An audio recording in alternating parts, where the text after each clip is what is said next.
Hello everyone, आज की video में सॉल्व करेंगे हमारे सिंपल क्वेश्चन पेपर का क्वेश्चन नंबर 32 का और वाला क्वेश्चन। और इस पेपर के जो बाकी क्वेश्चन के सॉल्यूशन है वो आपको इसके सॉल्यूशन की प्लेलिस्ट में मिल जाएंगे। प्लेलिस्ट की लिंक मैंने डिस्क्रिप्शन में दे दी है, वहाँ पर जाकर आप इस पेपर का कंप्लीट सॉल्यूशन देख सकते हो। चलिए तो देखते हैं इस क्वेश्चन में हमको क्या दे रखा है। A train travel at a certain average speed for a distance of 132 kilometre and then travels a distance of 140 kilometre at an average speed of 4 kilometre per hour more than the initial speed. If it takes 4 hours to complete the whole journey, what was the initial average speed? Determine the time taken by train to cover the distance separately. देखिए question समझिए आप, ये क्या बोल रहे हैं, है ना। एक ट्रेन है जो कि एक सर्टेन एवरेज स्पीड पे चल रही है, वो क्या करती है 132 किलोमीटर डिस्टेंस को, है ना, कवर करती है। उसके साथ ही उसके बाद, है ना, जैसे 132 किलोमीटर डिस्टेंस कवर कर ली, उसके बाद वो 140 किलोमीटर और कवर करती है।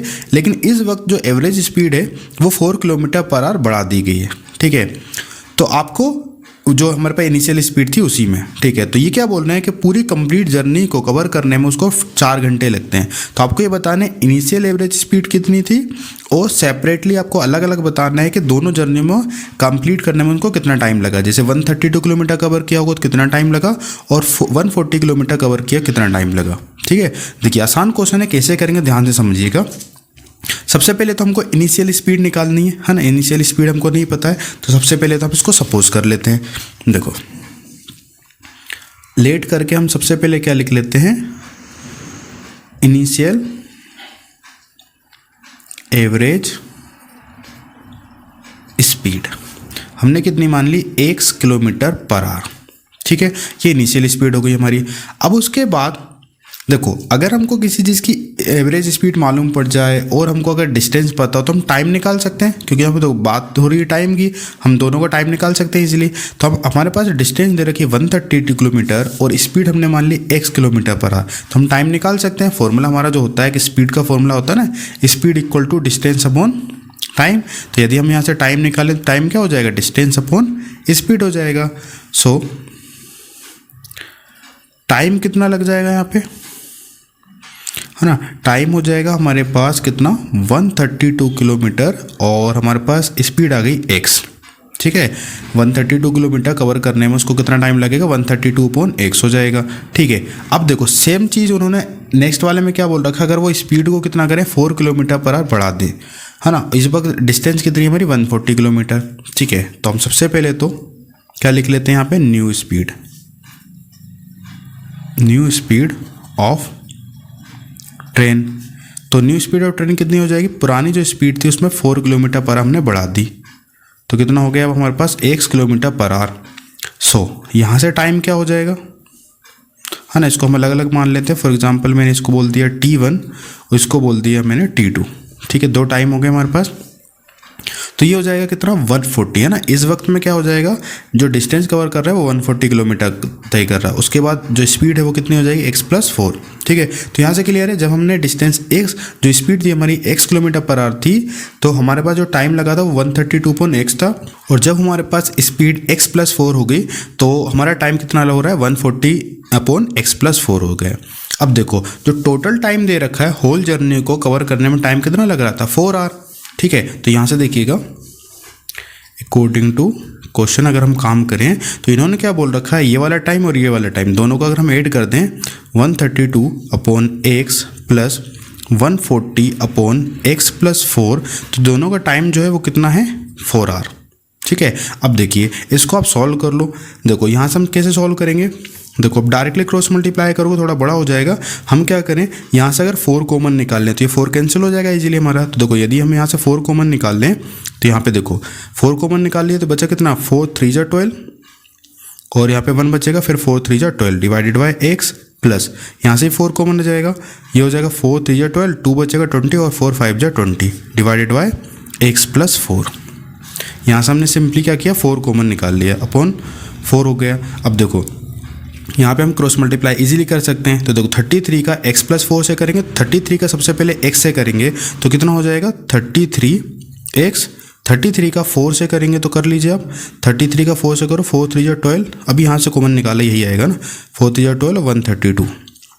फिर x का 35 से करेंगे कितना हो जाएगा हमारे पास 35x डिवाइडेड बाय, और इनका आपस में हो जाता है x का x में करेंगे तो x स्क्वायर, x का 4 में करेंगे तो 4x।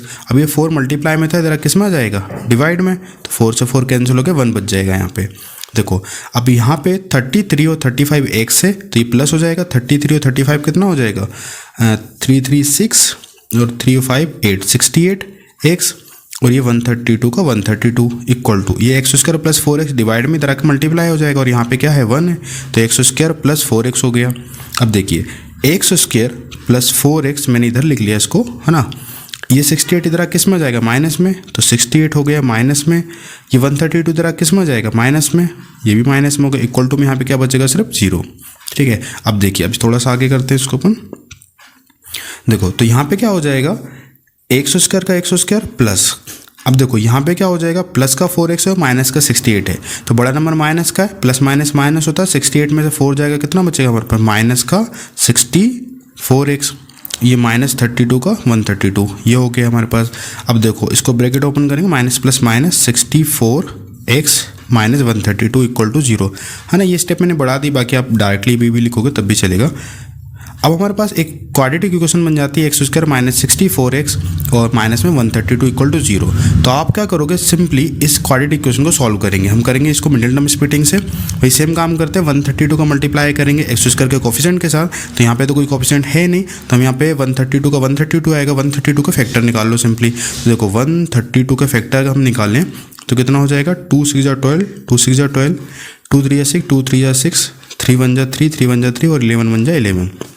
अब 64 लेके आना है आपको। देखो 11 3 33, 2 2 ये तो छोटा हो जाएगा, 11 3 33, 33 2 जा कितना हो जाएगा हमारे पास 66 ना, 66 और 2, 66 में से अगर हम 2 को माइनस कर दें तो 64 बचेगा। बड़ा नंबर हमारा माइनस का, इसलिए इसको माइनस में ले लेंगे, उसको प्लस में ले लेंगे। ठीक है, तो यहाँ पे हम क्या लिख सकते हैं एक्स स्क्वायर माइनस 66x और प्लस में 2x, है ना, माइनस प्लस माइनस 66 में 2 जाएगा, बचेगा कितना 64, और यहाँ पे माइनस 132 का 132 इक्वल टू 0 हो गया आपके पास। ठीक है, अब देखो यहाँ पे इसको आप सॉल्व कर लो, यहाँ से क्या कॉमन निकल जाएगा, दो दो की पेयर में से कॉमन निकाल लेंगे तो x यहाँ से बचेगा x माइनस 66, यही चीज़ यहाँ पे भी बचेगी इक्वल टू 0, यहाँ से क्या कॉमन आ जाएगा प्लस का 2। ठीक है, तो यहाँ से हो जाएगा हमारे पास x माइनस 66 सब में जो कॉमन आ जाएगा बचेगा x प्लस 2 इक्वल टू 0। अब यहाँ से हम क्या करें x की वैल्यू निकाल लेते हैं। देखो x माइनस 66 तो हमारे पास हो जाएगा यहाँ से, देखो x माइनस 66 एक बार x को इक्वल टू 0 रख लेंगे और एक बार x प्लस 2 इक्वल टू 0 इसको रख लेंगे, तो हमारे पास x की जो वैल्यू आएगी वो कितनी आ जाएगी 66, और यहाँ से x की जो वैल्यू आएगी वो कितनी आएगी -2। ठीक है, अब हमारी स्पीड है, स्पीड नेगेटिव में तो होगी नहीं ट्रेन की, तो यहाँ पे लिख देंगे, है ना, since speed can not be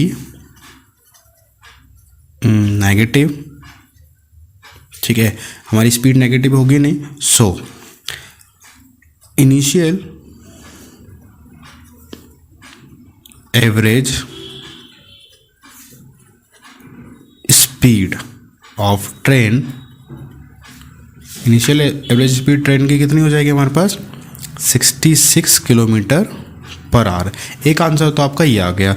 उसके साथ ही उन्होंने ये भी बोला था कि आपको टाइम भी डिटरमाइन करना था ना, जिन्होंने सेपरेटली अलग 132 किलोमीटर में 140 किलोमीटर में, तो टाइम भी अभी हमने यहाँ पे मान रखा था, है ना, 132 में इतना टाइम लग रहा था, 144 में ये। चलो तो लिख लेते हैं and time taker to cover 132 kilometre. तो टाइम इसके लिए कितना था 132 अपॉन कितना था x, तो यहाँ पे वैल्यू पुट करेंगे 132 अपॉन x की वैल्यू कितनी आ गई है हमारे पास 66, तो यहाँ से हम क्या कर लेंगे इसको सिंपली डिवाइड कर लेंगे, तो ये हो जाएगा किससे कैंसिल कर ले 6 से, 6 1 जा 6, 6 1 जा 6, 6 2 जा 12 और 6 2 जा 12, 11 से भी कैंसिल, तो टाइम कितना हो रहा है यहाँ पे 2 आवर का। ठीक है, 2 घंटे लग रहे हैं उसको 132 किलोमीटर कवर करने में। सिमिलरली हम क्या कर लेते हैं time taken to cover 140 kilometre. ठीक है, ये अलग हो गया। 140 किलोमीटर में कितना टाइम लग जाएगा? अभी हमने माना था 140 अपॉन इसका क्या था, x+4 था, ठीक है। तो ये कितना हो जाएगा 140 अपॉन x कितना है 66 + 4, इसको प्लस कर लो तो ये कितना हो जाएगा हमारे पास 140 अपॉन ये हो जाएगा कितना 70 और 0 से 0 कैंसिल, 7 में 7, 7 2 14। तो इसका भी जो टाइम आ रहा है वो कितना आ रहा है 2 घंटे, यानी कि दोनों को टाइम कितना लगेगा 2 घंटे ही लगेगा, ठीक है। बस इसकी डिस्टेंस कम थी, इसकी डिस्टेंस ज़्यादा थी, तो यहाँ पे इन्होंने क्या कर दिया था, स्पीड भी बढ़ा दी थी, ठीक है। तो टाइम दोनों को क्या करना है बराबर ही लग रहा है, ठीक है। तो इस टाइप में आपका इस क्वेश्चन का आंसर आ जाता है, ठीक है। हमने दोनों आंसर निकाल लिए, इनिशियल स्पीड भी निकाल ली और हमने जो टाइम लग रहा था सेपरेटली दोनों का अलग अलग हमने निकाल लिया, ठीक है। ये आ गया हमारे पास एक आंसर, ये एक आंसर आपका ये आ गया और एक आंसर ये आ गया, क्लियर है। चलिए, तो आई होप आपको ये क्वेश्चन अच्छे से समझ में आया होगा। यदि फिर भी आपका कोई डाउट रहता है तो आप हमको कमेंट सेक्शन में पूछ सकते हो, ठीक है। चलिए, तो आज की इस वीडियो में इतना ही, मिलते हैं फिर नेक्स्ट वीडियो में। Thank you.